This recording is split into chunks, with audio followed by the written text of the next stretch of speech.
जरी इराणच्या दृष्टीनं ही दुःखद गोष्ट असली तरी जगासाठी सुद्धा ही दुःखद घटना आहे। एका देशाच्या राष्ट्रप्रमुखाला अशा पद्धतीनं ठार करणं, एखाद्या देशाच्या राष्ट्रप्रमुखाला रात्री त्याच्या घरात घुसून किडनॅप करून न्यूयॉर्कला आणणं, एखाद्या देशाच्या राष्ट्रप्रमुखाला ठार करा अशी चिथावणी देणं, या गोष्टी जागतिक पातळीवरती निषेधार्ह आहेत। कोणी असते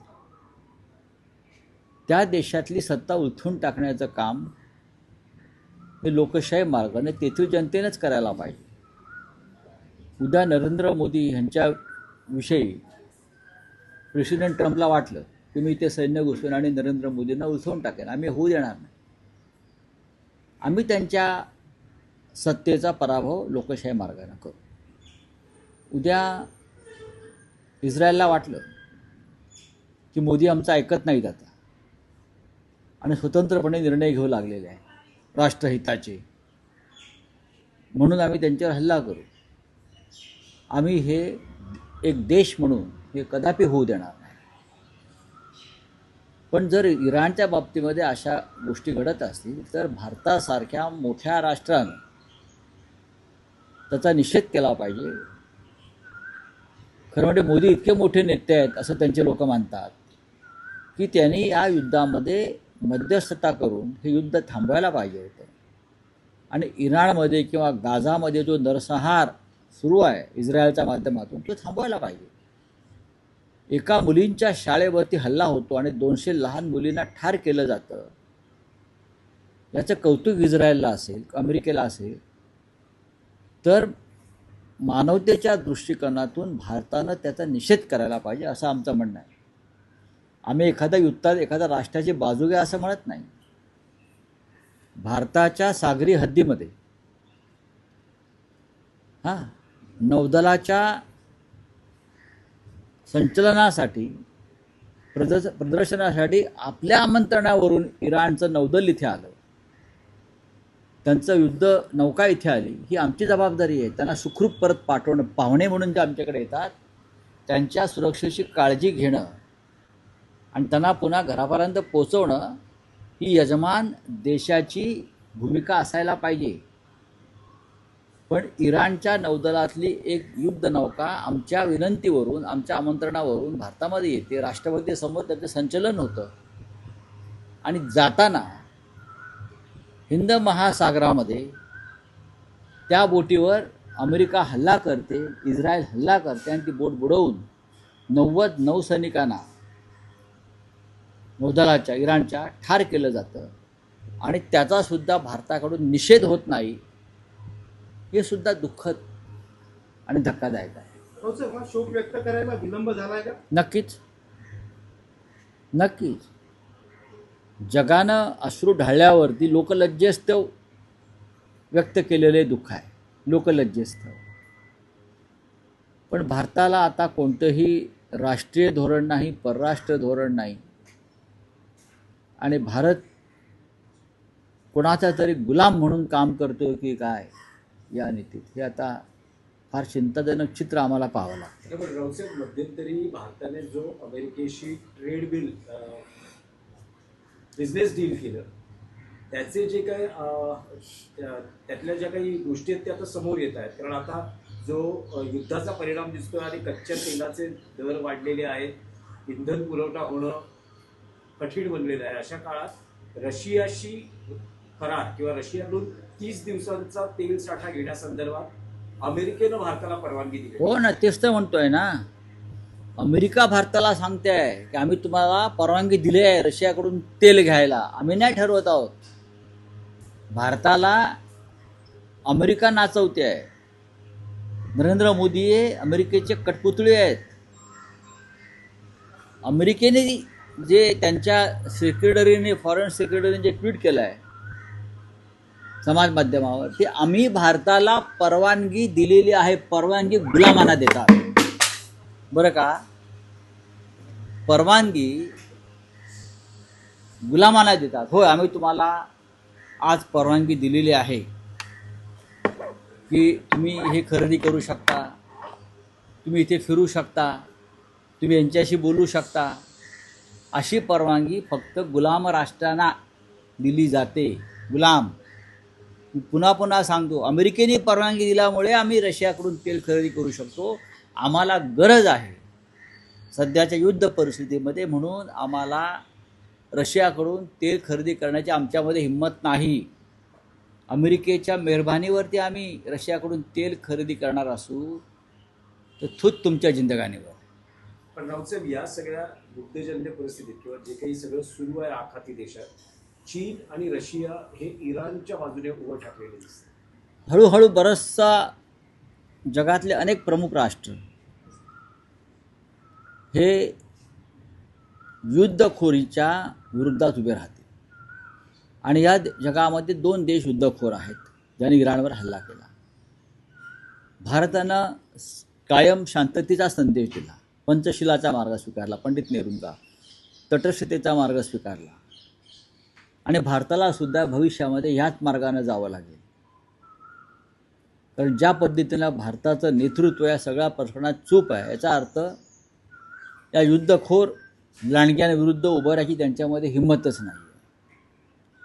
आता नाटोचे सदस्य असलेले राष्ट्र जे आहेत त्या अनेक राष्ट्रांनी युद्धापासून माघार घेतलेली आहे की आम्ही इस्रायल आणि अमेरिकेबरोबर युद्धात सहभागी होणार नाही. त्याच्यामध्ये स्पेनच्या राष्ट्रप्रमुखांनी ही भूमिका घेतलेली आहे, त्याच्यामध्ये ब्रिटनच्या प्राईम मिनिस्टर यांनी ही भूमिका घेतलेली आहे, त्यानंतर इतर काही राष्ट्र याच भूमिकेत आहेत. हे युद्ध बराच काळ चालणार आहे, 7-8 दिवस 10 दिवस, पण बराच काळ युद्ध चालेल. इराणची जनता झुंजार आहे असं माझं कायम म्हणणं आहे.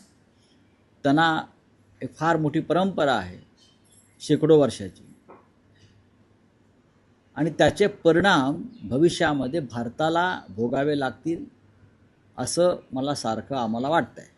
या परिणामांबाबतचाच विषय, उपाययोजनांच्या बाबतीत, धोरणांच्या बाबतीत फक्तच देशातली निर्यात ठप्प झालेली आहे, शेतकऱ्यांचं प्रचंड नुकसान होतं. शेतकऱ्यांचं प्रचंड नुकसान झालेलं आहे.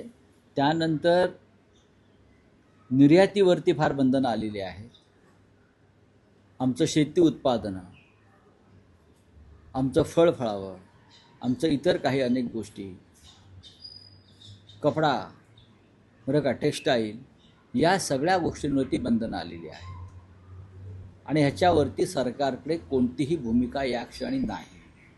आमचे हजारो लोक ठिकठिकाणी अडकून पडलेले आहेत. ह्याच्यावर सरकारकडून कोणतीही भूमिका स्पष्ट झालेली नाही की ते काय करणार आहे, काय करणार. त्यात विद्यार्थी आहेत, पर्यटक आहेत, तिथे कामधंद्याला गेलेले लोक आहेत. त्याच्यामुळे ही परिस्थिती फार गंभीर आहे. राऊतसाहेब, महाराष्ट्रातल्या राज्यसभा निवडणुकीचा विषय आहे. महाराष्ट्रात राज्यसभा निवडणूक ही बिनविरोध होते आहे आणि शरद पवार हे महाविकास आघाडी तर्फे राज्यसभेत बिनविरोध झाले. बघा, असं आहे की जर निवडणुकीची गरज नसेल तर उगाच घोडेबाजार करण्यात अर्थ नाही. घोडेबाजार कोणीही महाराष्ट्रात यापुढे करू नये या मताचा मी आहे. महाराष्ट्रातल्या प्रत्येक निवडणुकीमध्ये विधान परिषद आणि राज्यसभा, 1-2 विधान परिषदा आणि 1 राज्यसभा निवडून देण्याइतकं बळ महाविकास आघाडीमध्ये आहे. पण कोणाला असं वाटत असेल की आपण घोडेबाजार करावा आणि महाराष्ट्राला जी चटक लागलेली आहे राजकारणात पैशाची, ती चटक वाढवावी, तर त्या राज्याच्या प्रतिष्ठेला, इब्रतीला धक्का लावतात. एवढंच मी सांगितलं. पण राऊतसाहेब, तुमचे हे थेट संकेत आहेत का? कारण आता राज्यसभा बिनविरोध झालेली आहे. शरद पवार आणि त्यांच्यासह अन्य पक्षांचेही सगळे उमेदवार बिनविरोध निवडून गेले. तर मे महिन्यात होत असलेली विधान परिषदेची निवडणूक, ज्यात संभाव्य उमेदवार उद्धव ठाकरेही असतील, तुम्ही स्वतः तसं म्हणत आहात, तर ती निवडणूकही बिनविरोध व्हावी अशी तुमची अपेक्षा आहे का? काहीच हरकत नाही बिनविरोध व्हायला.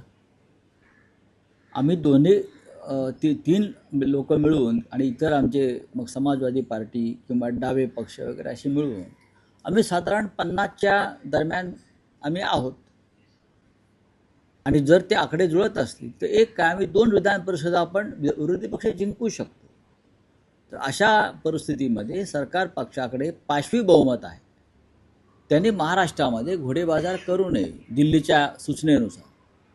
दिल्लीचं सरकार हे घोडेबाजारातून आलेलं सरकार आहे, पण महाराष्ट्रातलं सरकार त्यांच्याकडे आज बहुमत आहे. ते बहुमत कसं आणलं वगैरे हा पुढला प्रश्न आहे. त्यांच्याकडे बहुमत आहे, स्वतः भारतीय जनता पक्षाकडे बहुमत आहे. तर त्यांनी या राज्यामध्ये भविष्यात घोडेबाजाराचा कलंक लावून देऊ नये.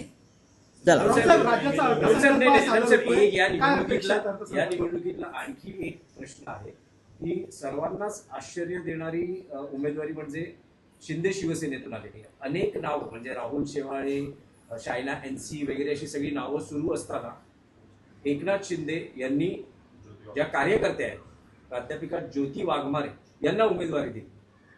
हा त्यांच्या पक्षाचा प्रश्न आहे.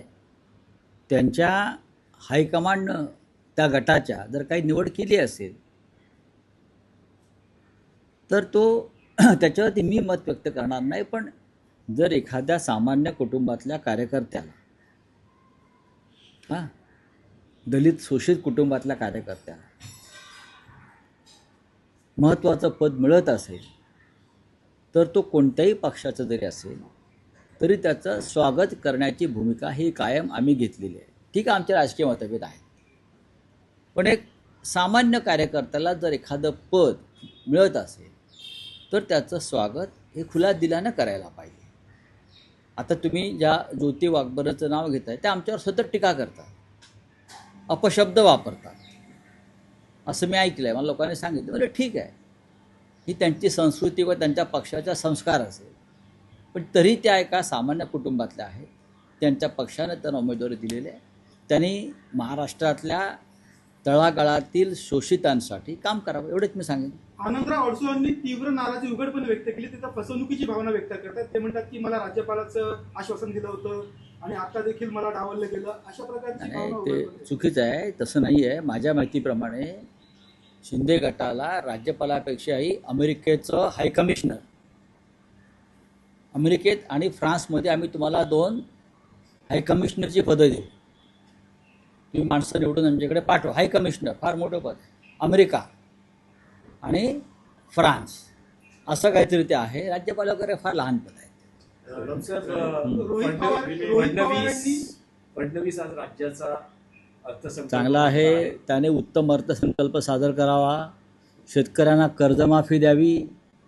बरं, महाराष्ट्रामध्ये गोरगरीब शेतकरी, कष्टकरी, मजूर, मध्यमवर्गीयांना दिलासा देणारा अर्थसंकल्प सादर करावा. आणि हा अर्थसंकल्प आपल्या उद्योगपती मित्रांसाठी आहे अशी लोकांची भावना होऊ नये याची काळजी घ्यावी. धन्यवाद. हाँ, बोलिए बोलिए. देखो, अगर अमेरिका ने भारत को रशिया से तेल खरीदी करने के लिए परमिशन दिया है, उसका मतलब है हम अमेरिका जैसे देश के इशारे पर हमारी राजनीति और हमारी विदेश नीति चल रही है. इस प्रकार से परमिशन कौन देता है? एक देश अपने गुलाम देश को देता है कि हम कहते हैं कि आप अभी रशिया से तेल खरीदी कर लीजिए, अगर आपको ज़रूरत है तो हम आपको ये परमिशन देते हैं. उसका मतलब है ये तय हो गया है कि अमेरिका ने भारत को गुलाम बना लिया है. अमेरिका ने भारत के प्रधानमंत्री को, भारत के पॉलिटिकल लीडरशिप को, ये हमारे गुलाम है और हम जो कहेंगे यही उस दिशा में उनको जाना पड़ेगा. ये अमेरिका ने विश्व को दिखाया है. तो अमेरिका ने परमिशन दी है अब रशिया से ऑयल खरीदी करने के लिए. उसका मतलब हम गुलाम हैं अमेरिका के. हमें अपना कोई आवाज़ नहीं है, हमें अपनी कोई भूमिका नहीं है विदेश नीति में. बस सभागृहामध्ये काल आमदारांकडनं क्रिकेट मॅच साठी चर्चा होते, मात्र शेतकऱ्यांचे प्रश्न किंवा अन्य गंभीर प्रश्न संपलेत का? आता अर्थसंकल्प आहे, बोलतील हळूहळू. क्रिकेटचा जोर उतरल्यावर जनतेच्या दुःखाचा जोर त्यांना चढेल.